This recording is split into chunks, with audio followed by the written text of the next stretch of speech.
President Biden says negotiations with Iran will soon be back on. He made the announcement at this weekend's G20 summit in Italy. The president met with German Chancellor Angela Merkel, UK Prime Minister Boris Johnson, and French President Emmanuel Macron to discuss Iran's growing nuclear ambitions. The group released a joint statement saying the situation in Iran, quote, underscores the importance of a negotiated solution. Mr. Biden is also pushing a message that the U.S. is committed to its allies and face-to-face diplomacy. CBS News senior White House correspondent Weijia Jiang has more from Rome. World leaders will focus on ending the pandemic with more vaccine sharing, curbing Iran's nuclear ambitions, tackling climate change, and fixing the supply chain issues driving up prices everywhere. But on Friday night, the president was working to repair his relationship with French President Emmanuel Macron, who called it a betrayal when the U.S. and U.K. struck a submarine deal with Australia in September, canceling out an agreement with France worth tens of billions of dollars. What we did was clumsy. I was under the impression that France had been informed long before. Earlier, President Biden, a devout Catholic, also met with Pope Francis, including an unusually long private meeting that lasted for 75 minutes. You are the most significant warrior for peace I've ever met. Back home in the U.S., some conservative bishops are calling for Mr. Biden to be denied communion because he supports abortion rights. The president said he and the Pope did not talk about abortion, but that the pontiff said this. We just talked about the fact that he was happy I was a good Catholic and I should keep receiving communion. He said that you should keep receiving communion. Yes. They also spoke about the president's proposals to confront the climate crisis in his social spending bill, which Democrats have yet to agree on, despite President Biden's urgent pleas to pass the plan. This is about competitiveness versus complacency. It's about expanding opportunity, not opportunity denied. It's about leading the world or letting the world pass us by. And CBS News Chief White House correspondent Nancy Cordes is traveling with the president. She joins us now. Nancy, the big news out of the summit today has to do with a proposed new global minimum corporate tax. What can you tell us about this tax? And does Mr. Biden face a challenge selling this to Congress? Hi, Lana. Yes, well, all the leaders who were gathered at the G20 summit today all endorsed that global minimum tax, and we're told that they're going to release a more formal statement tomorrow. But this is significant because it is one more step in the path towards all of these countries eventually adopting this minimum tax. The reason that this is important, according to Janet Yellen, the U.S. Treasury Secretary, who I had a chance to sit down with and speak to earlier this week, is because up until now, in her words, there's been kind of a race to the bottom where countries compete with one another for tax dollars by lowering their corporate tax rates to try to encourage companies to send their profits or their workers overseas or to incorporate overseas. What that means at the end of the day, she says, is that all these countries are losing out on tax revenue and big profitable companies win. So what this would do would be to say that around the world, every country is going to embrace a 15%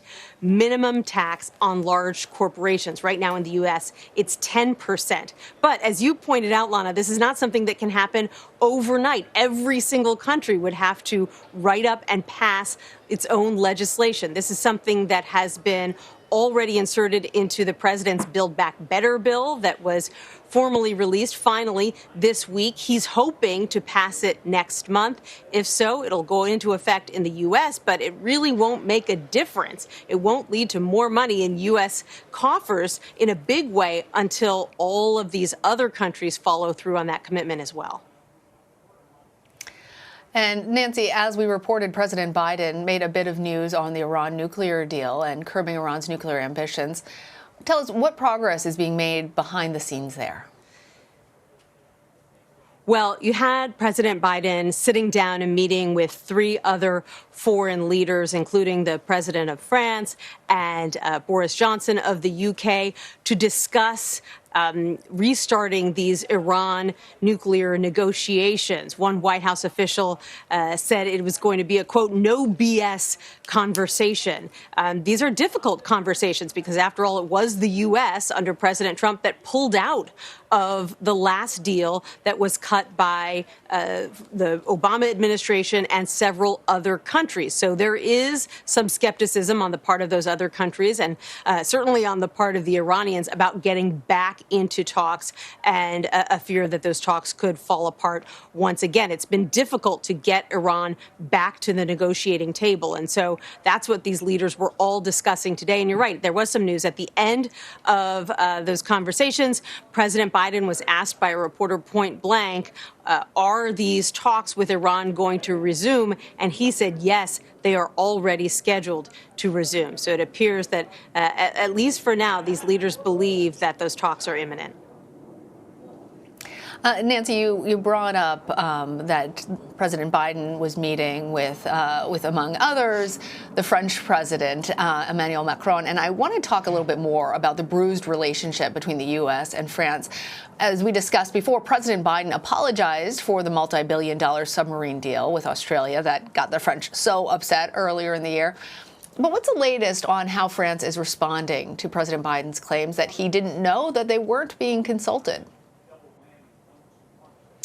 Well, it appears that, at least publicly, they're going to more or less let bygones be bygones. There was a very warm embrace between Macron and President Biden when they met yesterday. They were all smiles. The president kind of joked, oh, what do you mean? Who do I need to apologize for, when he was asked about it? But then he did actually hunker down and give a very contrite apology to the French president, saying that this was handled clumsily and essentially admitting that he didn't know that France was being left out of the loop. It was kind of a striking admission for a U.S. president to make, especially coming on the heels of another U.S. president who very famously didn't apologize for anything, really didn't believe in it. And here was President Biden really falling on his sword. I don't think the fences are going to be mended all that easily.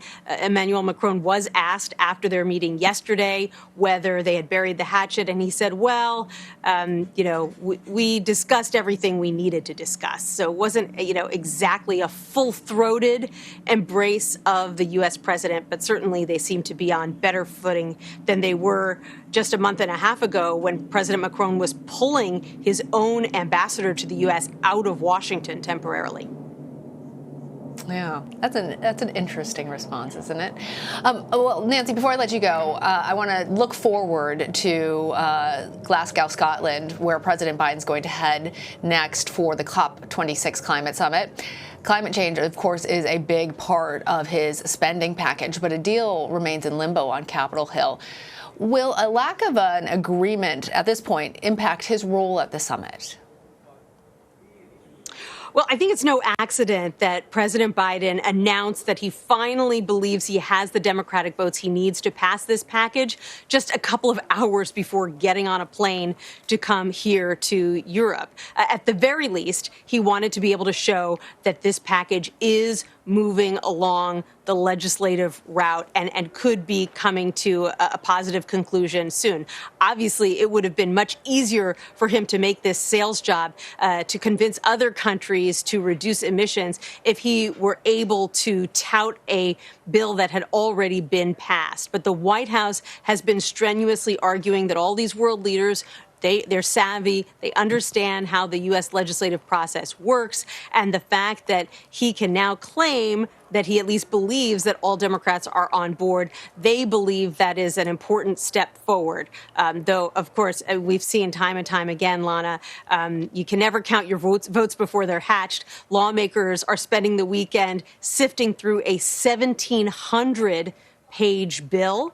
We still haven't seen an analysis by the Congressional Budget Office about how much this would cost and whether, as Democrats claim, it actually would all be paid for. So there are still some potential stumbling blocks here before we get to a vote in the House and the Senate. Yeah, we do know that the administration really was looking for a sealed deal, both on the international, domestic, and political fronts. Nancy, thank you so much. You're welcome.